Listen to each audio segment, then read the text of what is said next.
Getting a TEFL certification is a great place to start if you want to pursue a career in teaching English abroad. If you're new to the industry, it can be difficult knowing what to avoid, what to look for, and if the TEFL course has the right training and qualifications for you to get the best possible job abroad.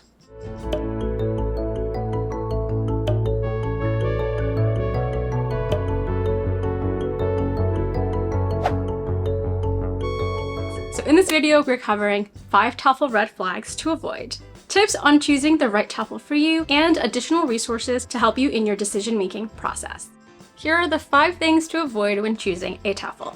No accreditation. Any program worth your investment will be recognized or accredited by an independent body. It's important to mention that there is no one accreditation body or governing body, but a few top TEFL accreditation bodies within the industry that are widely recognized. So a few that you should be familiar with are Cambridge University and Trinity College. You can see the complete list of accreditation bodies in the link in our description. So as you're looking at all the different TEFL courses and programs available to you, here are 3 guiding questions to ask yourself to help you filter which programs and courses are worth considering. Is a TEFL certification a brand name or affiliated with a recognizable university? Is a company that provides your TEFL certification accredited through a reputable accreditation body? Does your TEFL certification prove you have received enough hours of instruction and practice?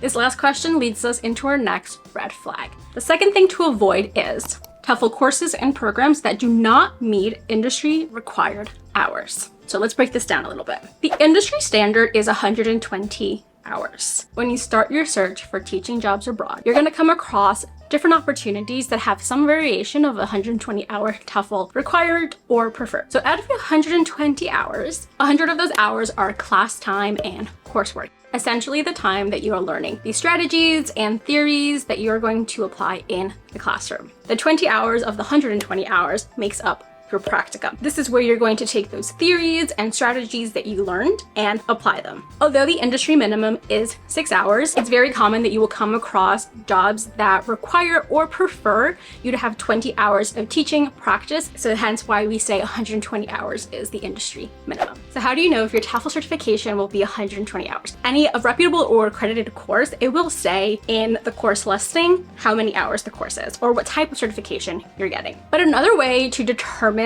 if it meets industry requirements is to see how long the TEFL course lasts. So for example, if you are looking at a TEFL course that is promoting that it will take you about a week to complete the course, that might be a red flag because that course might not have all the components of a quality TEFL program. As a rule of thumb, a fully accredited TEFL course will last anywhere between 4 weeks up until 6 months. Shorter 4-week courses generally run full-time, meaning you're going to put anywhere between 30 to 40 hours per week of learning and applying what you're learning. Longer 3 to 6 month courses generally are part-time, meaning you'll do anywhere between 15 to 20 hours per week, which is a great option if you are a full-time student or have a full-time job already and you're transitioning into a full-time teaching career. The third thing to avoid are courses that don't offer teaching practice or teaching practicum. You might see either or listed on different programs and courses. Ensuring that your TEFL program or course offers a teaching practicum will ensure that you're taking everything that you learned in the classroom, whether it's online or in person, and you're able to put it into practice by teaching real English learners. A vital part of this as well is that during your teaching practicum or your teaching hours, a teacher is observing your class and then providing you with feedback. All courses aren't developed the same. If there's a TEFL program that you really like, but you don't see the teaching practicum included, see if there's an option to add the teaching practicum to the course, or the course provides resources to ensure that you're getting at least 6 hours of teaching practice in. And this might look like they work with certain organizations or nonprofits that you're able to volunteer to conduct your teaching practicum. A common misconception is that online teaching courses don't provide teaching practice like in-person courses. And we're here to clear the air. Some in-person courses do not provide teaching practice and some online courses do, and vice versa. So the best way to know is to read the details, and if you're still unsure, reach out to the program. The fourth red flag is if the TEFL program or course that you're interested in has no alumni network or reviews visible on their site or other community review sites. Hearing from past alum is a great way to get a feel and insight into the pros and cons of a program and if the program actually prepared them to teach abroad. An important question you might want to ask them is if the course or the program helped them get the job they wanted. And remember that companies with a strong alumni network, positive reviews, and rating really speaks to the program's success. Additionally, there are many benefits to having access to a built-in alumni network. You can access mentors, have a few years of teaching English abroad under their belt, or you can make connections that can lead you to your next job opportunity. If the program doesn't have reviews, it could be a big sign that it's a scam. At Go Overseas, you can read real, trusted reviews from alums for thousands of programs. To close out, what to avoid when picking a TEFL course or program is number 5, suspiciously cheap courses.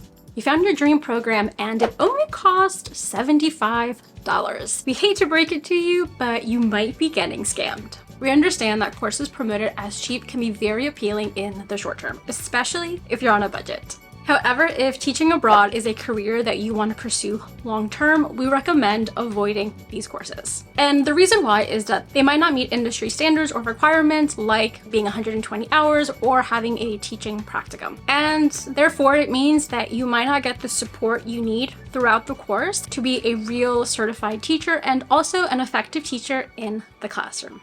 A more budget-friendly and affordable option is to get your TEFL certificate through an online course.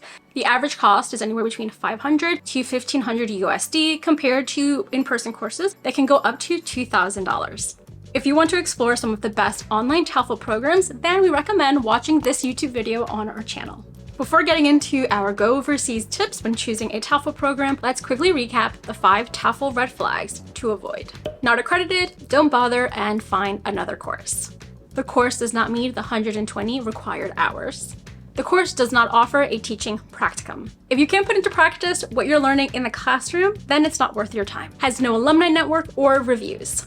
If you can identify past participants and what they have to say, then maybe that says something about the program. Suspiciously cheap courses. Although appealing in the short term, it might not benefit you in your long-term goals. Now that we've covered what to avoid, here are some tips to keep in mind when deciding which TEFL course is right for you. Everyone has different objectives, so take a moment to think about and write down your short-term and long-term goals for your career as an English teacher. And if you're having trouble coming out with your short or long-term goals, here are some questions to help you get started. Where is your dream teaching destination? And what is required regarding teaching qualifications? What type of students do you want to teach? And what is your budget and time frame to get certified? Use these as guiding questions, and remember, everyone has different goals. Do your research and speak with any TEFL course or program before enrolling. Thoroughly check their website, especially look at their About Me page, and reach out to any advisors or teaching staff. Any reputable company will have advisors or support staff that you can easily connect with to ask questions. And here are some things you should ask them: accreditation, teaching practicum, and job placement assistance. Advisors and support staff should be able to answer basic questions about the hiring process or visa requirements when it comes to popular teaching destinations. Tap into resources and articles. Hearing firsthand accounts, like reading unbiased program reviews from alums or watching educational videos or even vlogs on YouTube related to TEFL, can give you the confidence and reassurance you need to make your decision. If you want more TEFL resources to help you feel confident about your decision, then head to the links in our description at the end of the video. Now that we've covered what to avoid, what you should look for, and tips to help you make your decision, it's time to start exploring TEFL programs and get additional information by heading to our TEFL page. Have any questions about teaching abroad or TEFL courses? Let us know in the comments.